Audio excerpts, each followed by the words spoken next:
looking, gets it to Bryant. Bryant dribbling, has to put it up for the buzzer. Banks it in!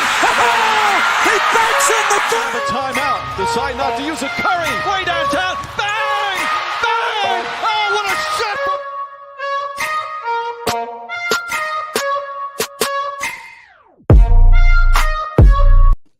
What is up, everybody? Welcome to another episode of Scotty Talks Sixers. Back here Saturday morning, 10 a.m. Eastern Standard Time every time. We're going to be here talking Sixers every Saturday. I'm a little late today. I apologize. A little late in the morning. We're here 10:12 a.m. But thank you for tuning in today, guys. If you don't already know, be sure to subscribe to DSM Media. That's who this show is sponsored by, promoted by, brought to you by. And make sure that you're hitting the subscribe button. That's the most important part of this to help us grow, help us expand, get to a wider audience, and get more Sixers fans in here. That's the goal ultimately, to get you guys involved in the show and talk it out. We got a lot going on with the Sixers right now in the NBA spectrum as well. If you don't know about my NBA schedule, I do Scotty Talks NBA, full NBA spectrum on Wednesdays at 10 a.m. Eastern Standard Time. So if you're looking for full NBA coverage, check me out on Wednesdays. On Saturday mornings, strictly Sixers. That's what we're here to talk about today. But with that being said, make sure if you're not already following me, you can find me at Scotty Drown on all social media platforms. DSM Media, you can find them at DSM_media on Twitter, at DSM Media on TikTok, at dsm.dosomethingmajor on Instagram. And of course, as I mentioned earlier, subscribe to DSM_media on YouTube. That's the new YouTube handle that we're running by on there with the new feature. So loving that. And of course, I want to shout out our sponsors over at Gents Barber Lounge. DSM Media is brought to you by Gents Barber Lounge. Check out one of the two great locations in Fishtown and Old City and book your appointment today. Gents owns the craft, and it shows. Rated the #1 barbershop on Yelp in the Philadelphia area. Multiple award-winning barbers and being able to handle any style of cut, adult or kid. Here is a look at some of Gents' work.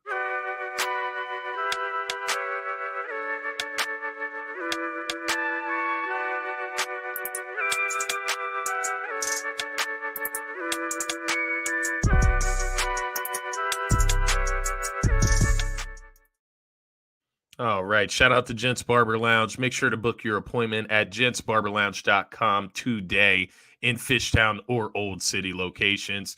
And I also want to shout out our other sponsor, Luxodin.com. Make sure to head over to Luxodin.com. Use code DSM to get 25% off and free shipping at checkout.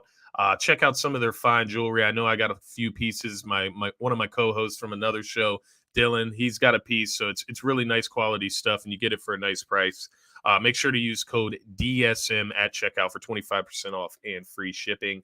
With that being said, guys, let's get into the meat, the content of the show here, and what are we going to talk about today? You see the title. Is it time to panic yet, Sixers fans? I got the red lights on. It's a little bit of a red alert. I'll say that. I'm mildly panicked with this team.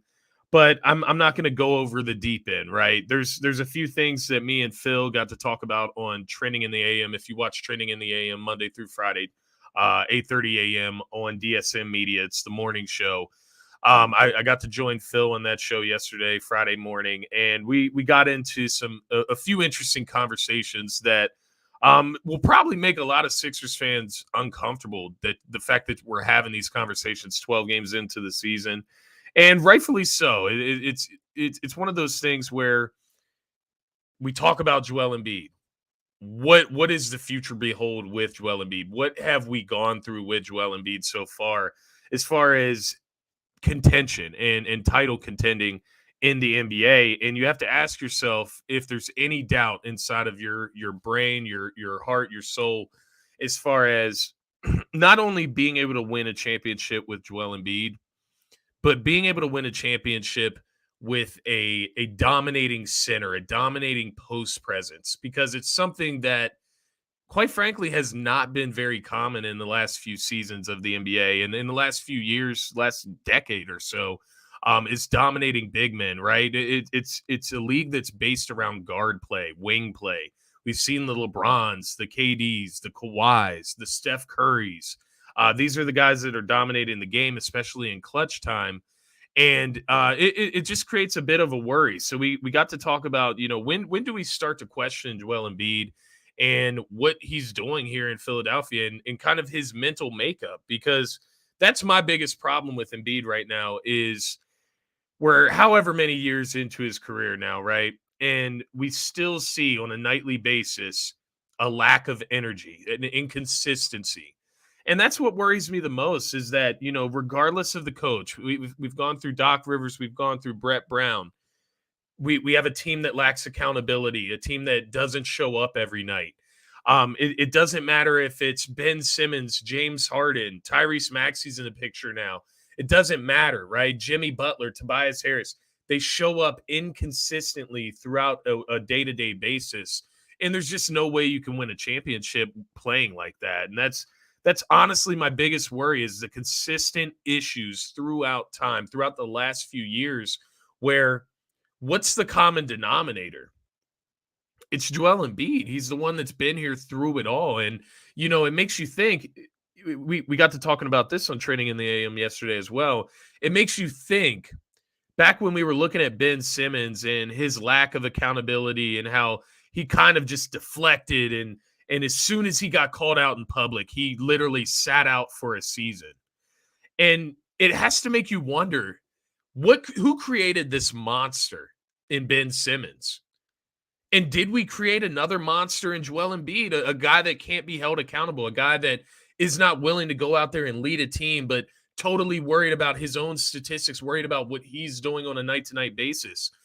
Right. We've seen the maturity over the first couple over these last couple seasons, I should say, from Joel Embiid, but has it regressed a little bit after getting his face broken in the playoffs, losing out on a second MVP in a row, and once again getting booted out of the second round? Does it change your perception? Does it change your mindset as far as what you're trying to do? And it concerns me a good bit as far as what Embiid, just night to night. Why doesn't he get it by now? Why doesn't he show it on a night-to-night basis what we need by now? We're going to get into some of the excuses. I want to just go into a quick overview before we get too far into the spiel here. So looking at the Sixers today, right? We got a game against Atlanta tonight. We got the Jazz tomorrow, both in Philly. And then you get the Milwaukee Bucks next Friday. And I would have to go back and look and see the next, the Timberwolves, the Minnesota Timberwolves next Saturday. I believe it's a back-to-back, Friday and Saturday. So you got 4 tough matchups coming up. Let's be honest. These are all 4 teams that we would expect. Maybe not the Jazz, but they're 10-3 right now. So these are all 4 teams you would expect to be playoff contenders. And so looking at where we are right now with that on the plate ahead, Sixers are 5-7, so 2 games below 500. Obviously terrible, but you look around the league, there are some teams that are in similar situations. You look at the Golden State Warriors; they just got a W last night. They've actually won 2 in a row. Shout out to the Warriors, by the way. Steph Curry cashed me out on 3 tickets last night with his fourth quarter performance. Gotta love Steph, but that's a side note. So the Sixers are 5-7, 2 games under 500, 2-4 in their last 6. So that's the last 2 weeks. They're 11th in the Eastern Conference currently based on their record. And just looking at their last week of play, they beat the Phoenix Suns on Monday, 100-88, and then lost to the Atlanta Hawks on Thursday night, 104-95. So why are we hoisting up this panic topic? They just went 1-1. They beat one of the best teams in the league in the Phoenix Suns on Monday, right? The panic comes from the inconsistency. The fact that they can't build anything right now. They cannot build a streak of 2 to 3 wins in a row. That is where the panic comes in. On a night-to-night basis, not bringing that same energy. There was a lack of focus against the Atlanta Hawks, right? You come out, the defense is there. The defense has looked good. They held the Phoenix Suns to 88 points. They held the Atlanta Hawks to 104 points. Atlanta Hawks 7th in the NBA in scoring right now. They were up at 118 points per game. So you're doing the job defensively, but you've completely lost the focus offensively. Looks completely stagnant. Joel Embiid has turned into a black hole. Even Niang against the Hawks would look like a black hole. And it's a worry, right? And if you look at the trends over the last few games, this all started when James Harden goes out. The offensive struggles. They've been struggling all season as a whole, right? Defense, getting back in transition. They've actually improved in that in the last week, and they've been doing a much better job. Does that cause the struggles on offense? It really shouldn't. Better defense should lead to easier offense. It's just not. And that's the problem right now. The offensive struggles without Harden. 99.67 points per game during the 3-game stretch without James Harden. They haven't been able to crack. They are not averaging over 100 points per game without James Harden. We know what James Harden brings to the table, 22 points a night, about 10 assists, anywhere from 6 to 8 rebounds. So it's a big loss nonetheless. But why such a struggle to get something going, right? I get it. The James Harden's missing. Embiid was missing with the flu and plantar fasciitis. He was recovering from that. There's always some type of excuse. And that's my next talking point. The excuses. 1-1, but why panic, right? You can't build consistency. We talked about that. Similar issues to the past. That is like my main thing here. That's my main cause for concern. Lack of energy. Night-to-night basis. Like I said, they just come out, they look lost, they don't look focused, they don't run anything on offense. It's get the ball to Embiid. You got Tyrese Maxey trying to draw fouls, admittedly after the game, he discussed how he's been focusing on trying to get to the line more often rather than just finishing his shots. That's not how you play basketball. That's an admitted failure right there. The lack of energy, right? The night-to-night basis. Where's the PJ Tucker energy that sparks the team and turns this culture around? We haven't seen that yet. A lot of different things feeding in here. The stagnant offense, that feeds into the lack of energy. No scoring without Embiid. Embiid was a plus in that game against Atlanta. He had 7 or 8 turnovers in that game, by the way, as well. So no scoring without Embiid. I'm honestly just sick of the excuses. I'm sick of the lack of leadership. You take the excuses down from Embiid all the way to Doc Rivers, flu, plantar fasciitis, no Harden, Embiid in and out of lineup. There's always some type of excuse. And once again, pointing back to Embiid, he's in and out of the lineup. When is that not the case throughout his career at this point? It's every single season there's an injury that we're dealing with. I want to be clear, though. I'm not pressing the panic button in the fact of like trade Embiid. I'm not saying that. I'm just saying at some point we have to hold him accountable. At some point we have to look at Embiid as the leader of this team outside of Doc Rivers. I get it. Doc Rivers is a detractor. We haven't even talked about him during this panic session because Doc Rivers is here. And that is what worries me the most about him is the fact that he's still here. And I don't know if he's going anywhere. That's one of my biggest worries. But looking at what we can fix, Embiid can fix his attitude. He can fix his mentality. He can fix the way he leads a team and the way he displays his leadership through his play. And I think that's the biggest thing right now is holding Embiid accountable. But then looking at Doc Rivers, look at the first time Ben Simmons was held accountable publicly. Is that something that you're scared will happen with Embiid? If you challenge Embiid publicly, does he turn his back on you and the team? We don't know what type of monsters we've created here in Philadelphia with the lack of accountability between Ben Simmons and Joel Embiid throughout their careers. They're like spoiled children. They get whatever they want.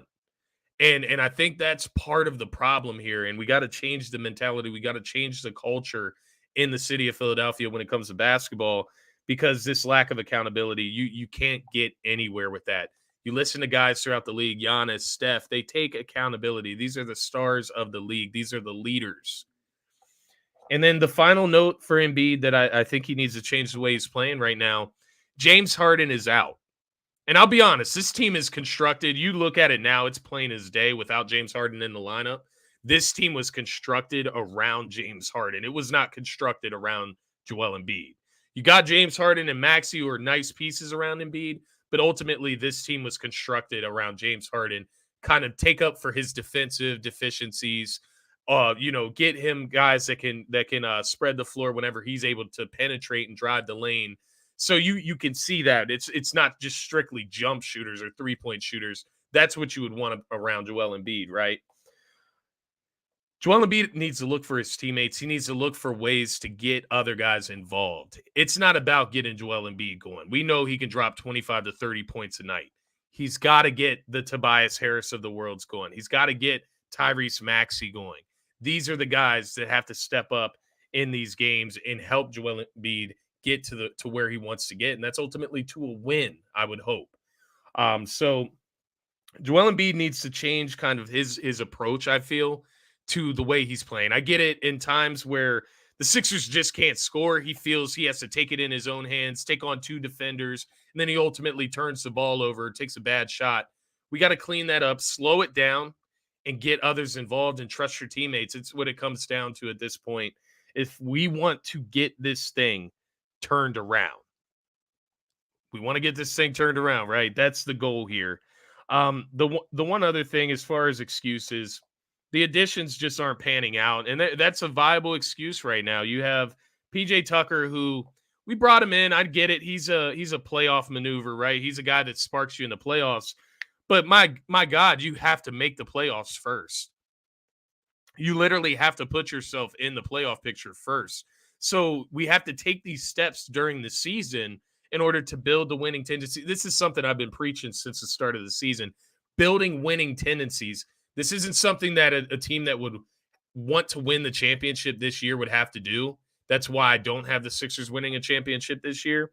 But building winning tendencies, learning how to win, learning how to maneuver through stressful moments of the game, clutch moments of the game in the fourth quarter, figuring out who's going to get those buckets in the tight moments. How do you weather storms during runs, right? The Atlanta Hawks went on a run the other night at the end of the third quarter, pushed the lead out to 20 by the beginning of the fourth quarter. And now the Sixers are battling a hill that they're just not going to be able to climb back up by the end of this game. How do you weather those storms to not let that lead get blown out to 20? Turn a play into an advantage that looked like a disadvantage. These are all things that you have to build through winning tendencies. These are all things that PJ Tucker was supposed to help with. We paid him a lot of money this offseason. I get it. It's for the playoffs, but you do have to show the leadership, the effort in the regular season when you're in the game. If not, he honestly just shouldn't be starting. They can't start him right now, right? If he's not playing at that level, if he's not bringing that intensity, they can't start him. But how do you bench a guy who you want to be a leader on the team, who you want to vocalize, who you want to hold other people accountable? We need PJ Tucker to step up. We need him to not only hit the corner threes, obviously, get on the boards, get in the offensive rebounds, get scrappy, go all out, get the crowd involved tonight, especially in Philly. We got a couple games in Philly this week. It's time to get the crowd involved, get on a little bit of a run here. We need to build some consistent winning tendencies. That's why I picked the Sixers to beat the Hawks on Thursday after they beat the Suns on Monday. I thought we were building something. They found the defensive nod against the Phoenix Suns, held them to 88 points. Thought we could continue that into the Atlanta Hawks game. And ultimately the defense showed up, and I was mistaken on the offense. As far as additions not panning out, DeAnthony Melton, he has been great defensively. He's been an addition. He's great for the guard room. And I won't even go as far to say he's not panning out because I'm still excited about him. I'm excited about what he can really turn into this season. But he's struggling offensively. He's not shooting the ball well. Getting to the rack, turning the ball, the dumb turnovers at the end of that Atlanta game, throwing the ball in the sideline. I mean, that's focus, man. That's lack of energy. That's focus. And that once again goes up to coaching for me. Leadership, starting with Embiid, with your attention to detail, not turning the ball over. If Joel Embiid's out there turning the ball over 8 times, what stops you from turning it over 2 or 3 times? DeAnthony Melton, just dumb turnovers off the inbounds. He had 2 of those. He's just got to be better, more locked in offensively, but I understand that his defensive responsibilities may be restricting his offensive capabilities. But nonetheless, you got to be better, right? We gave you the money. We brought you, well, we didn't give him money. We traded for him. We brought you in, be the piece that we brought you in to be, right? And then Daniel House, Montrezl Harrell, those additions, I mean, irrelevant at this point. I mean, Daniel House, he'll come in sometimes, he'll hit a three, do like some crazy layup. Then he'll also just do some like really dumb, low basketball IQ type of things. And mind you, I wasn't expecting much from Daniel House to start with. He's not a great player, right? He's not even a good rotational player. He's solid. He's solid. He can knock down a three, he can defend a little bit, but he is going to have the occasional blender when you put too much on his plate. Similar to George Niang in that sense. Although George Niang, I think, can get a little bit hotter. He has a little bit higher of a ceiling offensively than Daniel House. Montrezl Harrell, I mean, Doc can't figure it out with Paul Reed, and I get it. It's something that you have to just try out, right, between those two. Paul Reed comes in the other night, gets like 3 fouls in 2 minutes. I mean, that's ridiculous. But mind you, Doc Rivers told him it's okay to go out there and foul. He's in there for just a little bit of time. He's a backup. That's what he's there for, fouls. So he goes out, fouls 3 people in a row, gets 3 fouls, has to exit the game and come back in. Montrezl Harrell, obviously he has his defensive limitations, right? That's the reason that he can't play all the time as a backup. But my goodness, let's give him a shot. Let's give him a shot to play. He's a guy that was a former 6th man of the year. He averaged 13 and 8 last year. Give this guy a shot to play. Give him some opportunity to earn a spot here. And when you're looking at guys that are just completely ineffective, if you look at Paul Reed, yes, he gave a nice boost against Phoenix, but when you see him come out against Atlanta and give you 3 straight fouls, get Montrezl Harrell in the game. Give him a shot. There's nothing wrong with going with 2 backup centers in one game if one is only in there for a short period of time. That's what I mean from Doc. Switching it up. Be innovative. That's one of my biggest things with Doc. I could go on Doc all day because, mind you, this offense, we talk about Embiid, PJ, Harden, all of these pieces. They look lost when they're out there. They don't practice. Phil asked me yesterday on Trending in the AM, what could this team do to kind of change the trend and start to look like a title contender as far as what we thought they would be coming into the season? And I honestly was lost for an answer because there's not a lot they can do. I mean, trade, what are you going to do? Trade Tobias or trade Matisse? What is their value even at right now? I would hope you don't trade Maxey. That's ridiculous. They need to practice. They simply need to practice. I don't know why that's a thing in Doc Rivers' coaching career.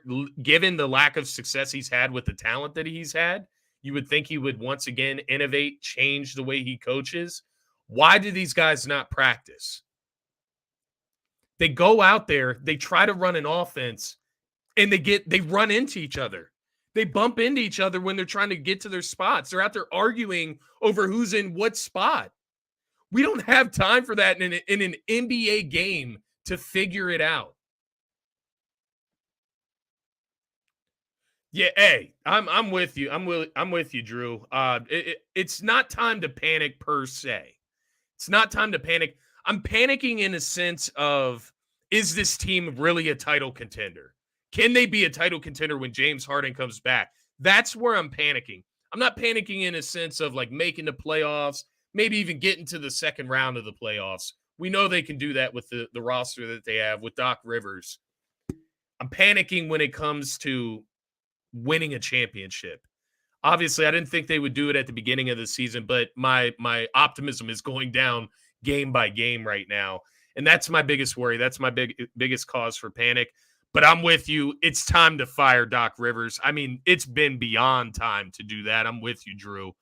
And look for a shoot. Hey, Seth Curry would be wonderful right now, man. We could have traded Matisse instead of Seth Curry. And I'll forever regret that one. Matisse, I get it. He's young. He has the defensive capabilities, but we could really use a legitimate shooter that could start, literally. That, just like you said there, Drew. I'm with you, man. Looking at the Sixers, right, just want to take a look at Tyrese Maxey because he's obviously been struggling the last 3 games. And something we'll obviously point out here once again, along with the Sixers' overall offensive struggles, we're also looking at Tyrese Maxey that is struggling since The Sixers in trouble. Yeah, I mean, in a sense. Um, we look at the struggles that the Sixers have been having offensively since James Harden has been taken out of the lineup. Obviously, he's going to be out for a month or so, maybe even longer. Maxey is right along with that. He's fallen right into that slump with the Sixers. You look at his last 3 games against Atlanta, Phoenix, and the New York Knicks. So against the New York Knicks, that was the Friday before last. He had 31 points in that game. So great scoring outing, right? 31 points, 10 for 29 from the field. It's a lot of missed shots. That's 19 missed shots there from the field. Shot under 50% in that game, obviously. 4 for 13 from the three-point line. 4 3-pointers. You can't complain, but still 4 for 13 from the three-point line in that game. So that's when the shooting struggles started to come into effect. But then over the next 2 games, that's when you see the shooting struggles take into effect on his shooting output. He's not even putting up as many shots, right? So against Phoenix, he has 11 points. Maybe his worst offensive outing of the season, quite honestly. 4 for 18 from the field. So 4 for 18. He missed 14 shots in that game. 0 for 4 from the three-point line. Only took 4 threes, missed all of them.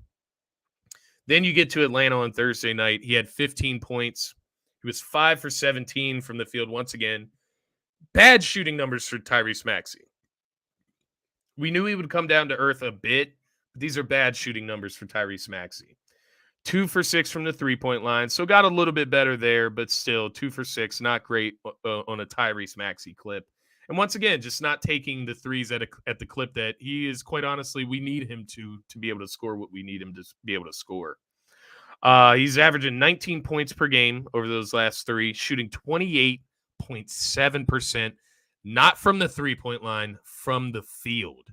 28.7% from the field right now. He's shooting 26% from the three-point line in the last 3 games as well. So the question I would have for y'all, do you think that Tyrese Maxey is hitting a wall, a third-year slump? What do we feel here with Tyrese Maxey? What are we seeing? Because I can tell you what he discussed after the game on Thursday night. And this is shout out to Kai Carlin, USA Today, Phillies Sixers coverage, excuse me. USA Today, Kai Carlin, he's a writer. I checked out his article after the game, just discussing Maxey's struggles. He got a chance to ask Maxey a few questions, and Maxey basically highlighted that he's ultimately trying to draw fouls, and that he's trying to also, on top of draw fouls, which has taken him kind of out of his game, his shooting technique. He's also trying to man an entire offense. He's trying to get guys in position. He's trying to make sure guys are in the right spot. He's actually having to fulfill the Harden role while also fulfilling his Maxey role. He has to be the point guard, but also the scoring guard. So it's 2 roles at once for him, which I get it. He did that all last season. He did it all last season before Harden was traded, towards the trade deadline, a little over half the season. And so he's done it before. We know he can do it. We know he can do it at a high level, and we can win games with him playing the point guard position. It's just a matter of adjusting again. And it seems like he's having a hard time adjusting from being that combo guard with Harden, where Harden's going to drive in the lane, he's going to draw attention, and he's going to get you an open lane or an open three-pointer. He'll get you your shot for you. Maxey's having to find his own shot, but then also find shots for others, which I think is ultimately leading to this slump, along with the change in his approach, right? You can't go into games. This is one of my biggest things as far as excuses with the Sixers as a whole. And I damn sure don't want Tyrese Maxey joining in on it. The complaining to the refs. Control what you can control. Let me complain about the refs as a fan. Let me do that for you. Let Doc Rivers do that for you. You don't need to worry about it on the court. You need to get back on defense. You need to take the shots that you're supposed to take. Control what you can control. Don't go out necessarily. Of course, there's an art to drawing fouls. I get that part of it. You don't need to change your game. If you're a guy that can make driving layups, you shouldn't stop making driving layups in order to get contact to get to the foul line. Make the layup first. The contact's going to come anyways. This is the NBA. You don't need to change your approach that much, Maxey. I think he's overthinking it right now. I think a lot of that has to do with coaching. I think, once again, that's Doc Rivers. Sam Cassell needs to step in here, simplify things for Maxey, get him on the right path. And I think he can turn this around very easily. If there's one guy on this team that I will not push the panic button on, it is Tyrese Maxey, because I know that he has the right head on his shoulders. I know he has the right mindset. You just got to hope that these detractors in this Sixers organization don't bring him down to their level. Doc Rivers, Embiid's attitude. We don't want that with Tyrese Maxey. We're trying to keep this guy nice and fresh within the organization, right? So Maxey, I think he's, obviously going to get it turned around. I think tonight would be a very good night at home to get that turned around. But I don't think it's a wall, honestly. I think it's just him adjusting to life without James Harden. What I would look for from Maxey tonight, take some easier shots, right? You don't have to go in the lane, drive, and go to, sliding from the left to the right and fading away for a jump shot. You don't have to do that. Find easy shots, get comfortable, drive the lane first. It's going to set up your outside game. You'll be able to get some shots up outside. And ultimately, stop second guessing yourself, because I'm starting to see that Seth Curry pump fake effect, that Danny Green pump fake effect. You are a shooter now, Maxey. You shoot 40% plus from the 3-point line when you are on. It's time to let that thing fly, no hesitation. Yeah, hey, you are not wrong, Drew. If there's anybody I am giving the team to, it's Sam Cassell. He's the guy. And that's why I kind of corrected myself there, because while Doc Rivers should be that guy, he's also a former point guard, right? A guy that's won a championship as a coach. He should be able to deliver that coaching to Maxey to get him on track, get him with the right mindset. He obviously doesn't, right? So Sam Cassell, I had to correct myself as well. Sam Cassell is the guy that needs to get that done for us, hopefully on the side, maybe behind Doc Rivers' back. Get something done here, Sam, to get these guys in the right mindset. But Maxey, I'm not going to worry about Maxey, guys. I'm really not. I'm really just worried about this team as a whole. I'm worried about the culture within the organization. I'm worried about Embiid as a leader. I really need him to step up. I need him to change this mindset. And I need to see it all season. It can't just be a 4-game spurt. He's looking like a leader, looking like the best player in the league, and then they drop a game to the Pistons. We need to go out here, win the games that we are supposed to win, and get ahead of this thing, right? Get these winning tendencies started to being built. I guess my main thing here, takeaways for today. Mind you, we're going to get into the Atlanta Hawks game tonight. We'll get into a little bit of preview of that with the Sixers pregame show. That'll be later today, right before the Atlanta Hawks matchup tonight. So keep your eyes open for the Sixers pregame. Get you goal of the game, best bet of the night. Also give you predictions on player of the game as well as the result. But takeaways from today, as far as what I came here to say on this show, on Scotty Talks Sixers, complete overview. I'm pressing the panic on title contention. That is my main point here. I'm not pressing panic. We're not going to miss the playoffs. I don't think anything like that is going to happen. I don't think we need to trade Joel Embiid. I'm not pressing the panic on that front. But I'm pressing the panic on title contention. Pressing the panic, it's time to fire Doc Rivers. I'm hammering the table for it. I'm with you guys. Fire Doc Rivers. And my concern is that even if they do, even when they do turn it around in the regular season, they still show those fundamental flaws that will show their rear in the playoffs. And that's what worries me the most. These flaws have not been solved by the additions. These flaws are obviously not going to be solved by Doc Rivers.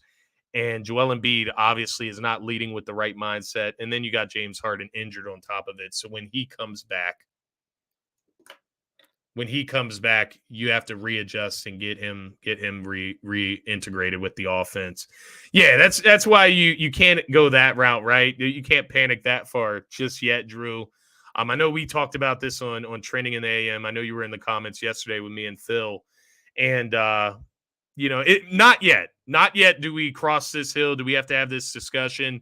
I would still fire Doc Rivers first, see what Joel Embiid looks like with Sam Cassell at the helm. But yeah, I'm with you. Once you trade Embiid, it's pretty much over from there.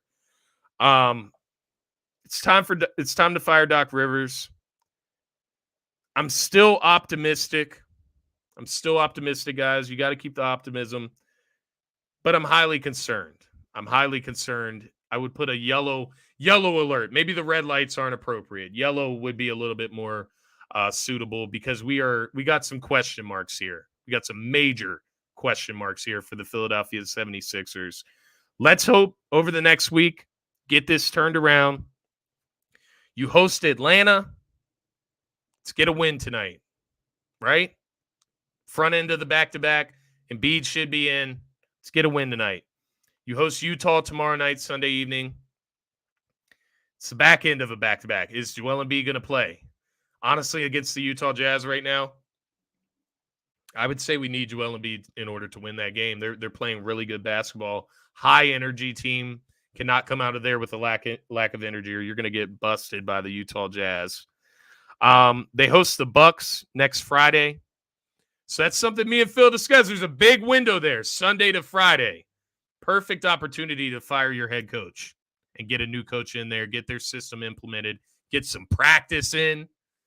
Regardless if Doc Rivers gets fired, they need to hit the gym and get to practice in. They need to practice together.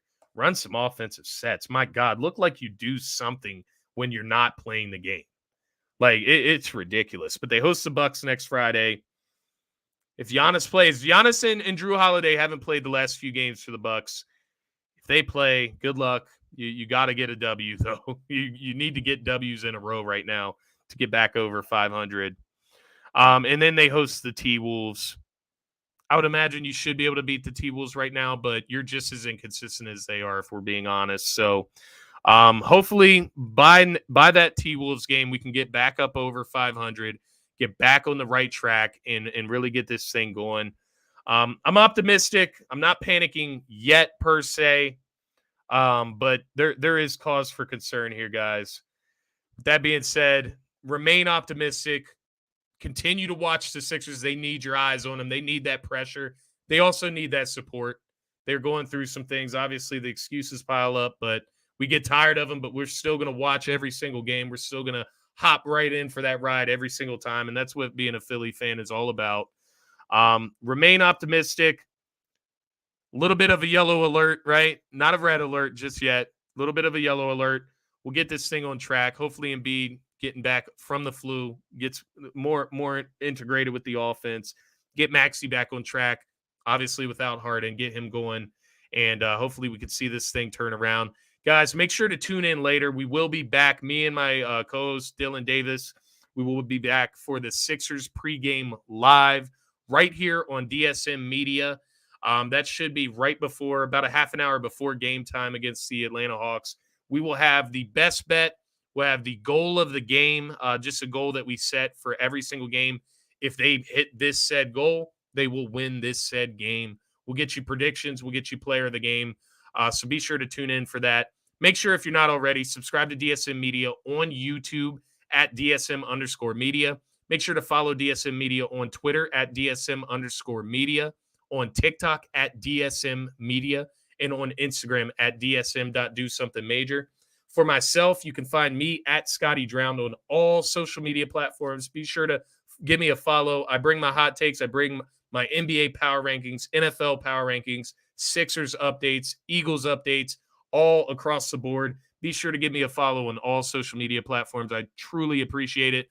I also appreciate each and every one of you tuning in today. Thank you for the comments. I hope to see you back here next Saturday for Sixers Talk, and maybe even this upcoming Wednesday, 10 a.m. Eastern Standard Time for Scotty Talks NBA. It is a pleasure as always, guys. Have a great Saturday. Enjoy some college football, but make sure to turn those Sixers on tonight. Peace. Go Sixers.